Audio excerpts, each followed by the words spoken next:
এ হচ্ছে মাঠের বর্তমান পরিস্থিতি। মাঠ খেলার জন্য পুরোপুরি প্রস্তুত। বুলবুল ভাইও মাঠে আছে, চেষ্টা করছেন হয়তো খেলোয়াড়দের সাথে যোগাযোগ করার।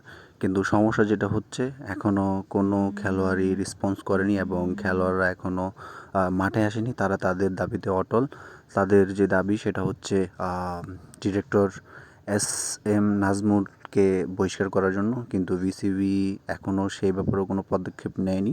সেজন্য খেলোয়াড়রা এখনও মাঠে আসেনি। এটা হচ্ছে আমার দেখা প্রথম বাংলাদেশ ক্রিকেটে এরকম পরিস্থিতি যে দর্শক, আম্পায়ার এবং ক্রিকেটের কর্মকর্তা সবাই মাঠে, কিন্তু প্লেয়াররা মাঠে নেই।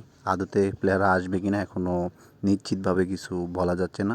দেখা যাক শেষ পর্যন্ত কি হয়।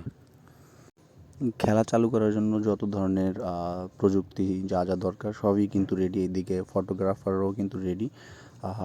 ফটোগ্রাফাররাও অপেক্ষায় আছে, দর্শকরাও অপেক্ষায় আছে। আসলে এই শেষ পর্যন্ত কি হয় একটু বলা টাফ ব্যাপার, কারণ এখানে দোনো দলই তাদের জায়গায় অটল।